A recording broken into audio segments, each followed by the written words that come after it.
내 생각만 옳은 것은 아니다. 이런 주장도 있다. 이슈를 바라보는 눈을 키워드립니다. 라디오 전망대 라전 법정 시간입니다. 오늘도 두 분 변호사와 함께하겠습니다. 송하진, 이결아 변호사 어서 오십시오. 네, 안녕하세요. 네, 안녕하십니까. 한 주간 잘 보내셨습니까? 네, 항상 그렇듯이 항상 잘 보내고 있습니다. 네.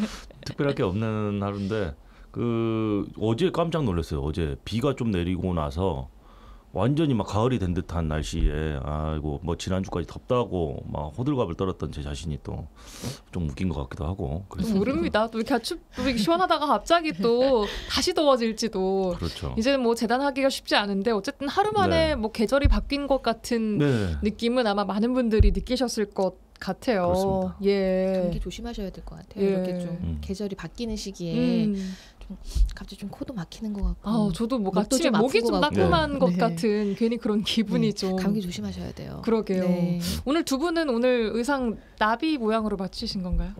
나비가 있어요? 전혀 의도하지 않았고요. 쳐다보지를 않아요. 빨리 가서 갈아입어야겠네요. 아이, 무슨 소리 하십니까? 방송 끝나자마자 가서 갈아입겠습니다. 두 분 되게 예쁜 그 시밀러 룩으로 오늘 갖춰 입고 또 방송 들어가 보겠습니다. 자, 저희가 웃으면서 뭐 오프닝 했지만 첫 번째 화제의 판결 좀 무거운 내용입니다. 순천 여고생 살인 사건 박대성에 대한 확정 판결이 났습니다. 네, 맞습니다. 작년 9월이었죠. 전남 순천에서 일면식도 없는 10대를 무참히 살해한 박대성에게 이제 무기징역형이 이제 대법원 판결로 확정되어서 오늘 좀 이 이야기를 하려고 합니다. 예. 당시 정말 지역 사회를 큰 충격에 빠뜨린 사건이었는데 지난해 사건 기호 짤막하게 다시 한 번만 좀 들어볼까요? 사실 좀 너무나도 잔혹하고 충격적인 사건이어서 지역 내에서도 굉장히 회자가 됐던 사건인데요. 지난해 9월 26일 새벽, 그러니까 자정을 넘긴 0시 44분쯤에 순천시 조례동 한복판에서 10대 여성을 쫓아가서 이 박대성이라는 사람이 별다른 이유 없이 흉기로 여러 차례 찔러서 살해를 한 사건입니다. 예. 당시 범행 후에 웃는 듯한 얼굴이 담긴 CCTV 영상이 보도가 됐었죠. 예. 그래서 뭐 국민의 공분을 샀었고 범행 수단이 너무나도 잔인하고 또 국민의 알 권리를 보장해야 된다 이런 측면들 때문에 경찰 수사 단계에서 박 씨의 신상이 이미 공개가 됐었던 그런 사건입니다. 그렇습니다. 그래서 이제 얼굴도 바로 공개가 되고 이름도 공개가 됐었는데 벌써 1년이 됐습니다. 이것도 시간이 맞습니다. 참 빠르게 흐르는 것 같은데 피해자를 사망하게 한 이후에도 당시 2차 범행을 저지르려고 했다라고 알려지고 있지 않습니까? 네, 맞습니다. 당시 이제 박대성은 범행 직후에 흉기를 이제 그대로 소지한 채로 여성이 운영하는 주점과 노래방을 찾아다니며 추가로 살인을 하기로 하는 예비 범죄, 그래서 살인 예비죄로도 기소가 됐습니다. 살인 및 살인 예비로 당시에 이제 기소가 됐었어요. 예. 박대성은 당시 흉기를 소지한 채로 이제 추가로 범행 대상을 물색한 것으로 확인됐는데 당시 맨발 상태로 술집을 들러서 뭐 맥주를 시킨다거나 노래방을 찾아서 뭐 업주를 이제 자신이 있는 방으로 부르는 등 2차 범행을 시도한 혐의로도 다 인정이 됐습니다. 말씀하신 살인 예비죄, 그러니까 살인 예비 혐의, 박대성처럼 계획적으로 흉기를 가지고 범행 대상을 물색하는 것만으로도 이 혐의에 적용될 수 있는 겁니까? 네, 맞습니다. 그렇죠. 예비를 하고 준비를 하는 것만으로도 당연히 적용될 수 있는 범죄입니다. 그래요. 그러니까 살인은 굉장히 중대 범죄이기 때문에 예비한 것만으로도 처벌하는 규정이 따로 있는 거죠. 지금 이번에는 이 살인 예비 혐의 또한 적용이 됐다고 말씀을 주셨고요. 살인 및 살인 예비로 이제 기소가 됐고 1심, 2심 모두 혐의가 다 인정됐어요. 1심, 2심 판결은 어떻게 나왔습니까? 1심, 2심 모두 무기징역이 선고가 된 사건이고요. 그 대법원에서 무기징역이 확정이 된 사안이죠. 그리고 검찰은 1심과 2심 모두 사형을 구형을 했습니다. 근데 이제 검찰이 사형을 구형했지만 이제 법원에서는 계속 이제 무기징역으로 판단을 한 건데 1심과 2심 선고 내용을 간략하게 좀 설명을 드리면 이유 없이 관계없는 사람에게 범죄를 저질렀다는 점에서 죄질과 범행 동기가 매우 나쁘다. 그리고 사회는 누구나 범행 대상이 될 수 있다는 공포와 불안감을 주었다. 이런 걸로 봐서는 굉장히 강한 어떤 형벌을 줘야 되긴 하겠는데 검찰이 구형한 사형은 극히 예외적인 형벌로 다른 사건과의 형평성이라든지 형벌의 목적 등을 종합적으로 고려해봤을 때 사형은 아니고 무기징역을 해야 된다라고 1심에서 선고를 했고요.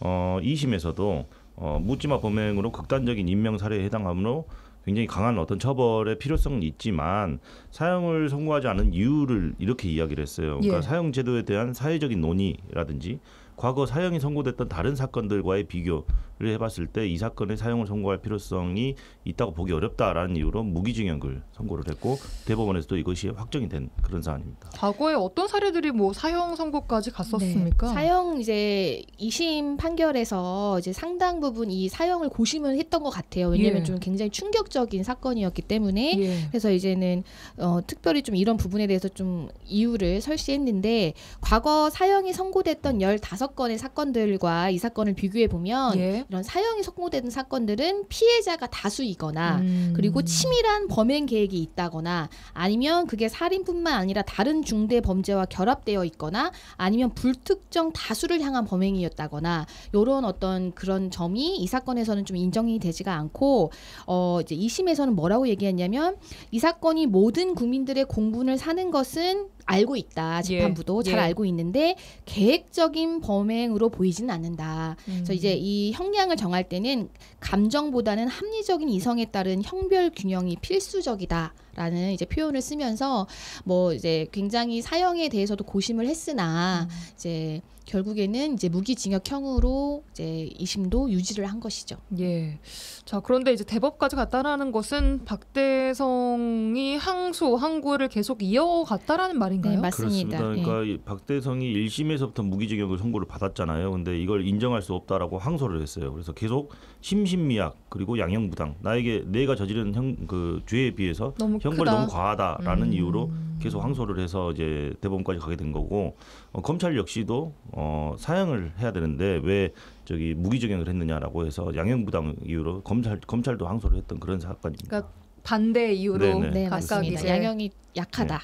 이런 이유로 한쪽은 검찰은 항소를 했는데 이제 박대성은 2심, 너무 과하다 이게. 네, 맞아요. 근데 2심은 둘 다 항소를 기각하면서 그냥 1심의 형량 선고가 적정하다라고 판단을 한 거고 이제 대법원 역시 이제 양형부당을 주장했지만 박대성이 예. 여러 가지 사정을 종합해 봤을 때 뭐 원심이 이제 선고한 무기징역형이 부당하지 않다라고 해서 이제 이것이 확정이 된 것입니다. 네, 결국 원심대로 무기징역이 박대성에게는 확정됐습니다.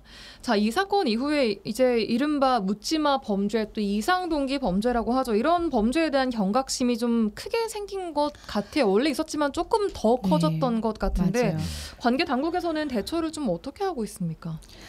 이 당시에 이제 박대성이 이런 뭐 전혀 얼굴도 본 적이 없는 사람을 갑자기 살해한 행위에 대해서 굉장히 공포심을 누구나 대상이 될 수 있다라는 걸 주어서 뭔가 이제 범행 동기를 그때 당시 뭐 박대성이 사귀던 이제 연인으로부터 이별 통보를 받은 후에 경제적인 궁핍 그리고 뭐 가족 간의 불화 그리고 예. 어떤 소외감이 누적되면서 개인 불만의 분풀이로 이제 살인을 결국 저지른 것이다라고 이제 조사가 됐었는데요. 예. 이런 어떤 동기를 좀 알 수가 없는 그래서 이제는 뭐 예전에는 묻지마라는 표현을 많이 썼고 그 이후에 이제 이상동기라는 표현을 많이 쓰는데 이제 2023년도에 뭐 신림동의 흉기난동 살인 사건 뭐 이런 거 관련해 가지고 이런 일들이 계속 좀 반복되다 보니까 예.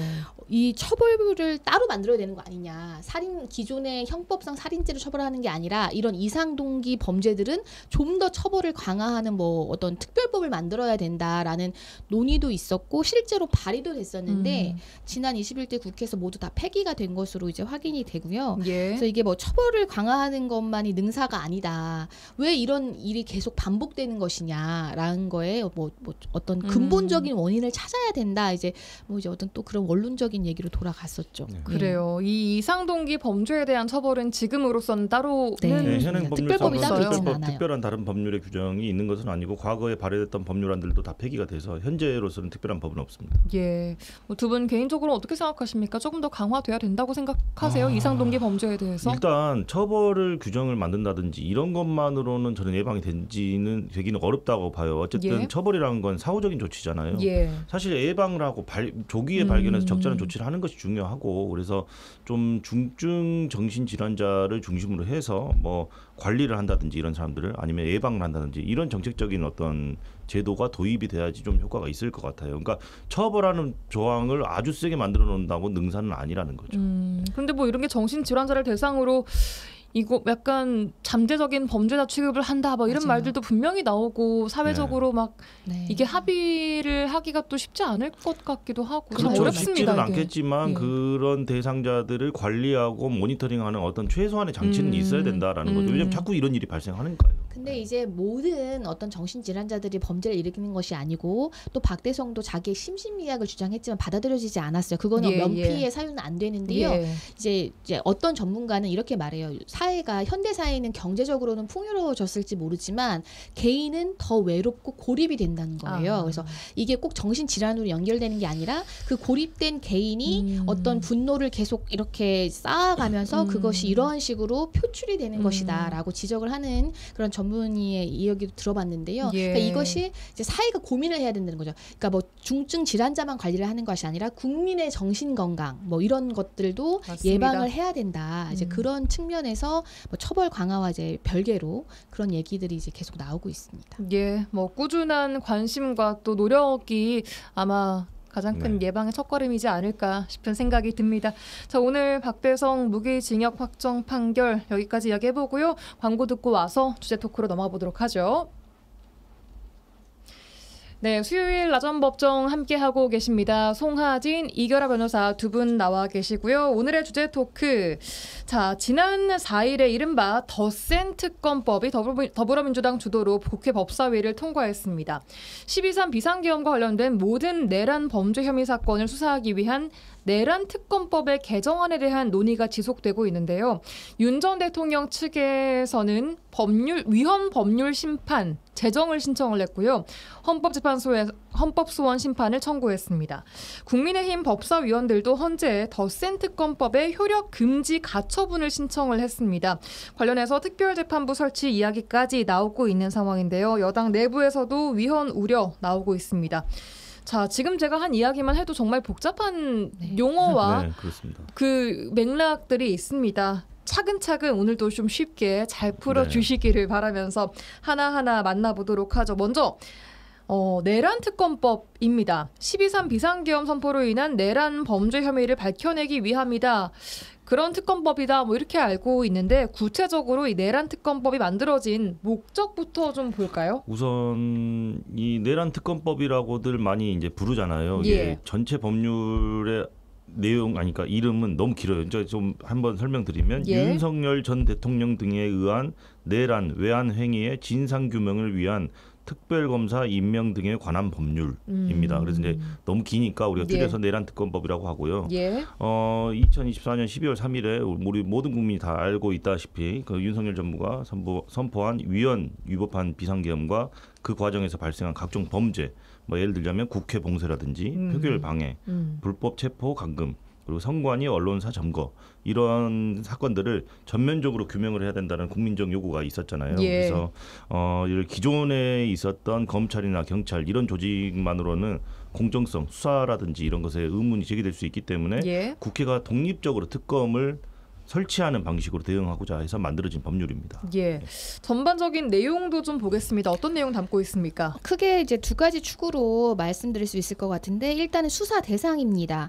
이제 수사 대상이 어떻게 보면 굉장히 광범위하다고 할 수 있는데요. 지난 2024년 12월 3일 비상계엄 선포와 관련돼서 예. 아까 이제 송 변호사가 열거한 그런 일련의 행위들 모두가 수사 대상이고 예. 그것뿐만 아니라 이거를 수사하는 과정에서 특별검사가 인지한 또 다른 사건, 관련 사건이 있으면 그것도 수사 대상이 됩니다. 그리고 이제 특검 이거를 어떻게 운영할지에 대한 것이 이 법률안의 이제 주요 내용들인데요. 예. 그러니까 특별검사를 어떻게 임명할 것인지 예. 그리고 수사 기간을 어떻게 정할 것인지 인력은 어떻게 구성할 것인지와 같은 그런 이제 전반적인 이 특검에 대한 내용이 이제 그렇게 구성이 되어 있습니다. 예. 수사 대상이 아까 뭐 열거된 유형 플러스 관련 사건까지 네. 좀 늘어나게 인지해서 네, 할 수 있도록 그렇습니다. 되어 있습니다. 하게 된 건데 네. 그러면은 지금 이 수사 대상에 들어있는 구체적인 대상은 누굽니까? 일단은 뭐 비상계엄을 실행한 사람들뿐만 아니라 예. 그 모의한 사람들, 예. 이런 뭐 국회에 난입한 군인들뿐만 아니라 그 위에 있었던 상부, 예. 지휘부 이런 사람들도 모두 포함이 되는 지금 그런 형태고요. 예. 그러니까 지금까지 말씀하신 모의 단계부터 실행, 지휘, 참여, 방해행위까지 모두 구체적으로 다 포함이 돼 있고, 예. 그 단순히 실행 행위를 직접적으로 눈에 보인 사람들뿐만 아니라 이런 음모를 하고 예비를 하고 실행하고 어떤 지시를 하고 이런 과정에 가담했던 자들이 모두 수사 대상에 포함이 돼 있습니다. 예. 자, 알겠습니다. 수사 대상은 그렇고 특별 검사를 그럼 임명해서 구성하는 것, 또 이들의 직무 범위는 어떻게 규정이 되어 있습니까, 지금까지? 특별검사 임명 절차는 일단 더불어민주당에서 한 명을 추천하고요. 또 이제 그 교섭단체 중에 이제 많은 인원수를 차지하는 이제 당에서 또 한 명을 추천하면 이제 2명을 추천하게 돼요. 그러니까 국회에서 특별검사로 2명을 추천하면 대통령이 그 중에 한 명을 임명합니다. 2명 중에 한 명을요? 네, 그래서 한 명이 지금 임명이 돼서 이제 지금 조은석 특검이 임명이 된 것이고요. 예. 그 다음에 이제 임명된 특검은 뭘 하냐면 계엄의 모의 단계부터 국회 난입, 지휘부의 책임, 그다음에 사후 은폐까지 포괄적으로 이제 수사를 할 수가 있고 예. 또 중요한 것이 이미 법원에 계류 중인 사건도 이 특검이 직접 공소 유지를 할 수 있도록 되어 있습니다. 그리고 이제 조직 역시 좀 방대한데요. 뭐 특검 보호로 해서 그리고 파견 검사 그리고 공무원, 뭐 군 검사까지 합쳐서 지금 267명의 이제 거대한 이제 특검이 구성이 되어 있습니다. 네. 자, 여기서 논란이 되고 있는 것이 이미 재판이 진행되고 있는 사건 아닙니까? 네, 형사재판 그렇습니다. 진행되고 있는데 이런 사건에 대해서도 공소 유지를 할 수 있는지, 그러니까 이미 기소된 그 사건을 재판 끝날 때까지 책임지고 진행을 그렇습니다. 한다라고 네. 해석하면 될까요? 공소 유지라는 것이? 그러니까 사실 이게 지금 어떻게 보면 가장 논란이 되는 대목 예. 중에 하나인데요. 그러니까 내란특검법 제7조에 보면 이미 재판이 진행 중인 사건도 특검이 공소유지를 할 수 있다, 이렇게 규정이 돼 있어요. 이 말은 예. 뭐냐면 보통 검찰이 기소를 했으면 이미 기소가 된 사건, 예. 재판이 진행 중이잖아요. 예. 기소를 했으니까. 근데 그러면 끝까지 검찰이 재판을 담당을 하는데 이걸 특검이 법정에서 검사 역할까지 다 이제 중간에 넘겨받을 수 있게 규정을 하는 거예요. 그래서 예. 검찰의 뭐 권한을 침해한 것이다, 뭐 헌법상 검찰의 기소 공소권 독점 원칙을 침해한다, 뭐 이런 반론들이 막 제기되고 있는 것이고, 예. 반대로 정치적 중립성을 지키려면 이 정도는 필요하다라는 주장도 맞서고 있죠. 그래서 결국 이 부분이 사실 이번 특검이 가장 큰 법적 정치적 쟁점 가운데 하나입니다. 예. 예. 그러면은 그 공소 유지까지 특검이 넘겨받아서 한다라는 것은 각각 별개로 진행을 하는 것이 아니라 특검 쪽에 다 넘어간다는 거예요? 이게 그러니까 싹 다? 예를 들자면 예. 윤석열 대통령에 대한 어떤 내란죄에 관한 형사재판이 예. 이미 특검법이 나오기 전에 예. 진행되고 진행되고 있잖아요. 있었어요. 네. 근데 그러면 기존 검사들이 예. 들어가서 하던 재판을 특검이 들어가서 재판을 하고 있는 거잖아요. 지금 그렇게 하고 예. 있습니다.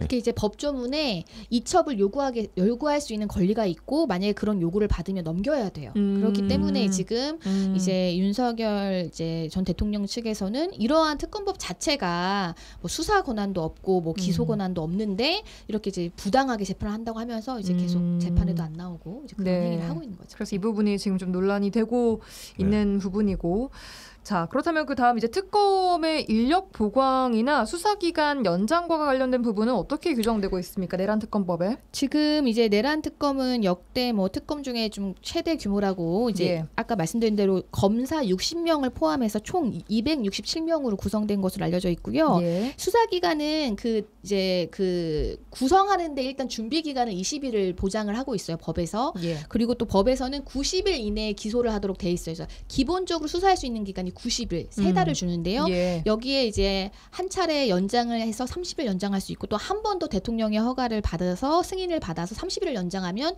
최대 150일, 준비 기간까지 합치면 최대 170일 70일. 정도를 수사할 수 있는데 이제 이것도 좀 부족하다 해가지고 이제 또 뭐 이른바 덧센 특검법을 필요하다라는 얘기가 이제 나오는 것이죠. 예, 네. 덧센 특검법 잠시 후에 이야기를 다시 해보도록 하고요. 그 전에 윤석열 전 대통령이 내란 특검법에 대해서 위헌 법률 심판 제청, 헌재에 헌법소원 심판을 청구했습니다. 그러니까 이 법률이 위헌이다 네.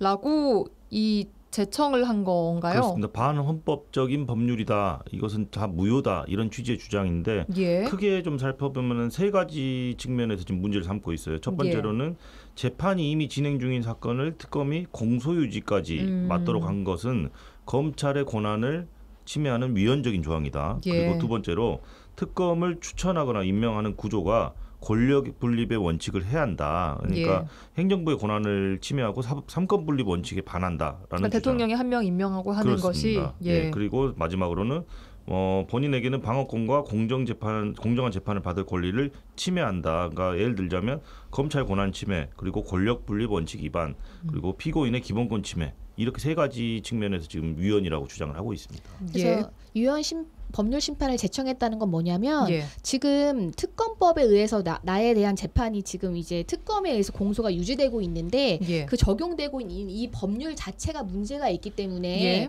이거에 대해서 헌법재판소가 판단을 해달라고 이 지금 지기현 재판부에 요청을 한 거예요. 그러면 이제 지기현 재판부에서 이거는 피고인의 주장처럼 뭔가 헌법에 반하는 소지가 있다라고 하면 이 재판은 정지가 되고 아예 법원이 헌법재판소에 이거는 위헌 법률인지를 이제 심판해 달라는 청구를 예. 하게 되는 거고요. 예. 근데 만약에 이걸 안 받아들이면 예. 근데 그와 별개로 자기가 헌법 소원을 또 별도로 했잖아요. 예. 이게 무슨 말이냐면 위헌 법률 심판을 이제 지기현 재판부에서 안 받아준다 그러면 예. 그냥 별도의 헌법 소원은 이제 별도로 판단을 하게 되는 거죠. 그렇다고 해서 이제 재판이 정지되지는 않습니다. 그래요. 근데 이제 우리가 구속 취소의 경험이 있으니 지금 이제 과거에도 이제 특검이 도입된 게 1999년부터라고 합니다. 예. 그때마다 위헌 논란이 있었어요. 예. 이거 특검법 위헌이다. 어떻게 이렇게 이제 이런 특별한 뭐 법률을 만들어서 예. 이렇게 하냐 했는데 한 번도 이제 그 법원이 이게 위헌 법률이다라고 받아준 적은 없다고 합니다. 그래서 이 사건도 이제 이제 위헌 법률 심판 제청을 받아주지 않을 거라는 어떤 이제 시각이 좀 대부분이긴 한데 우리가 이제 구속 취소를 내렸던 재판부이기 때문에 지기현 재판부여서 이제 그런 이야기가 나오는 것이죠. 그래서 또 그게 내란 재판 이제 특별 재판부를 만들어야 된다라는 또 이제 그런 이야기랑 또 연결이 되는 것으로 보여요. 예. 아니 그런데 이 재판 받는 사람이 그러니까 그 전부터 늘 그래 왔지만 뭐 이런 것까지 헌법 소원을 낼 수가 있습니까? 당연히 할 수 있죠. 그건 권리니까 할 수는 있는데 어떤 나의 권리가 침해받았다. 그리고 나에게 지금 적용되는 법이 잘못된 위헌적인 법인데 그 법으로 인해서 내가 권리를 침해받았다라고 주장을 한다면 당연히 제기할 수 있는 거죠. 위헌 법률 심판 제청도 하고 따로 또 헌재 헌법 소원도 심판을 청구를 하고 내 기본권 침해받았다. 알겠습니다. 윤 전 대통령 헌법 제12조 이야기를 하던데 이건 어떤 내용입니까? 헌법 제12조 뭐 좀 시간 관계상 아주 짧게 간단하게 말씀드리자면은 국민의 신체 자유와 적법 절차 그리고 형사 피고인의 공정한 재판을 받을 권리 이런 것들이 규정돼 있어요. 이제 이 윤석열 대통령이 하는 이야기는 공정한 재판을 받을 권리가 침해됐다 이 말을 하는 건데 이미 검찰이 진행하던 사건을 특검이 다시 가져가서 공소유지를 하게 되면 정치적 중립성이라든지 절차적 공정성이 흔들렸다. 그래서 내가 지금 권리를 침해받았다. 이렇게 주장을 하는 거죠. 예. 그러니까 이제 좀 더 말씀드리면은 윤석열 이제 전 대통령이 구속 취소로 석방이 되었다가 이 특검법에 의해서 다시 구속이 되었잖아요. 예. 그러면 이제 12조는 구속에 대한 그런 내용들이 좀 조문이 있어요. 예. 그러면 이제 누구든 뭐 이제 그 구속이 적법한 절차에 이루어져야 된다고 돼 있어요. 사망에 보면 체포 구속 압수 또는 수색을 할 때는 적법한 절차에 따라 검사의 신청에 의하여 법관이 발부한 영장을 제시하여야 한다. 근데 이제 본인이 생각할 때 이 특검법은 위헌이기 때문에 위헌인 법률로서 청구된 영장에 의해서 내가 지금 구속이 된 거란 말이에요. 그러니까 이거는 이제 본인의 논리로는 맞지가 않은 거죠. 그렇기 때문에 이것이 나의 다시 구속된 것도 기본권을 굉장히 침해하는 이제 것이니까 이거에 대해서 헌법재판소에 이제 내가 이제 나를 구제해 달라 나의 기본권을 그런 청구를 한 것이죠. 알겠습니다. 자, 지난 4일 국회에서 이른바 덧센 특검법이 법사위를 통과했습니다. 기존 내란 특검법과 뭐가 더 세진다는 겁니까? 그렇죠. 비교했을 때 이름만 들어서도 더 세다는 건 이제 느낌으로 알 수 있는데 뭐가 더 센지 좀 간략하게 좀 설명드리자면 첫 번째로는 수사 범위를 좀 더 넓혀서 내란 외환 사건뿐만 아니라 연관된 2차, 3차 사건까지 다 보도록 그렇게 좀 규정을 했고 두 번째로는 대통령의 임명권을 거의 배제해서 사실상 국회가 주도권을 가지고 정권을 쥐게 하는 그런 형태로 만들었습니다. 그리고 세 번째로는 수사기관도 늘려서 최대 120일 이상 수사가 가능하도록 규정을 하고 특검 조직과 권한도 강화를 한 뭐 이래서 검찰 수사와 재판 진행에 특검이 좀 더 깊숙이 개입할 수 있도록 관련된 내용들을 다 더 세게 바꾼 그런 법안이죠. 예. 자, 일단 더불어민주당이 더 세게 해야 된다 이런 법안을 낸 건데 관련해서 이 내란 특별 재판부 설치가 논란입니다. 이건 뭡니까? 내란 특별 재판부. 말 그대로 이 내란 사건과 관련되어서 이 재판만 하는 어떤 특별한 재판부를 만들겠다는 건데요. 뭐냐면 서울중앙지방법원과 서울고등법원의 비상계엄과 관련된 특별영장 전담 법관과 예. 1심, 2심 특별재판부를 설치하겠다라는 내용입니다. 예. 그래서 아무래도 이제 더불어민주당을 중심으로 지금의 재판부의 어떤 뭐 재판을 하고 있는 뭐 그런 여러 가지 모습들로 봤을 때 예. 뭔가 이게 제대로 된 재판이 될 것이야 대한 뭐 국민들의 신뢰가 좀 없고 그다음에 한계가 있다라는 이제 그런 판단에서 이제 이런 논의가 계속 나오면서 결국에는 이것도 위헌이 아니냐라는 논란을 이제 피할 수가 없는 상황입니다. 네, 내란 특별 재판부는 이제 뭐 좀 이야기가 막 나오고 있는 상황인데 더불어민주당 내에서도 반대 의견이 좀 나오고 있는 상황이고 윤 전 대통령 측은 사법의 정치화를 좀 지적을 했습니다. 박희승 의원은 위헌으로 판정이 돼서 재판 결과가 무효화되면 이건 누가 책임질 것이냐라고 공개 지적을 하기도 했는데 이 내용을 좀만 더 볼까요? 그러니까 쉽게 말해서 12상 비상계엄 사건만 전담하는 별도의 재판부를 서울중앙지법하고 서울고법에다가 두자는 이야기잖아요. 예. 특별재판부라는 예. 이야기는. 그러니까 사실 그 취지는 공정성과 신속성을 확보하겠다 그런 취지이긴 하지만 예. 사실 아까 방금 말씀하신 것처럼 위헌성 논란이 계속 지금 있어요. 그러니까 헌법에서 뭐 특별법원을 군사법원 이외에 다른 특별법원은 인정하지 않고 있다 이런 이야기도 지금 나오는 것이고 네. 이번 재판부가 단순 전담부인지 금지된 특별법원인지 이것에 대한 해석도 지금 자꾸 갈리고 있거든요. 그러니까 특별법원이라는 네. 자체가 이제 위헌적인 것인데 그걸 이야기하고 있는 건지. 그렇습니다. 그리고 뭐 국회와 변호사 단체가 직접 재판부 구성을 추천한다. 이것이 사법부의 독립 침해라는 비판도 굉장히 강한 목소리로 지금 나오고 있어요. 사법부의 독립을 침해한다고요, 이게? 네, 그렇습니다. 왜냐면 재판부를 구성할 때 국회에서 또 3인 추천, 대한변호사협회에서 또 3인 추천 뭐 이런 식으로 구성이 되면 이거는 삼권 분립의 원칙에도 반하고 사법권의 독립성에도 반하는 것이 아니냐. 그러면 그 재판의 결과를 믿을 수 있느냐. 이제 이런 것과도 연관이 되기 때문에 굉장히 사실은 이제 위헌적으로 문제를 삼고자 한다면은 이제 많은 요소들이 있는 것이죠. 네.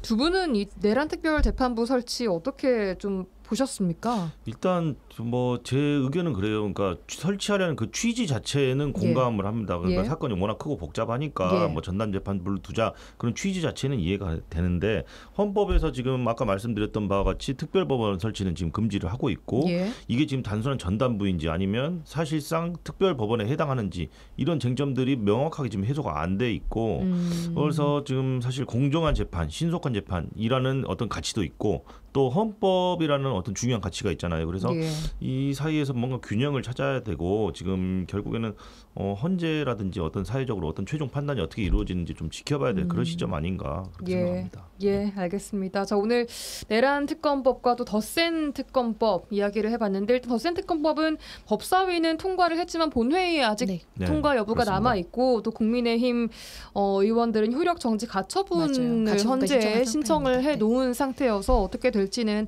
아직 시간을 좀 두고 지켜봐야 될 문제인 것 같습니다. 자, 오늘 좀 복잡한 이야기를 함께 나눠봤는데 기회가 되면 다시 한번 또 결과 나오면 또 이야기를 해보도록 하죠. 송하진, 이결아 부부변호사와 함께했습니다. 오늘도 고맙습니다. 네, 감사합니다.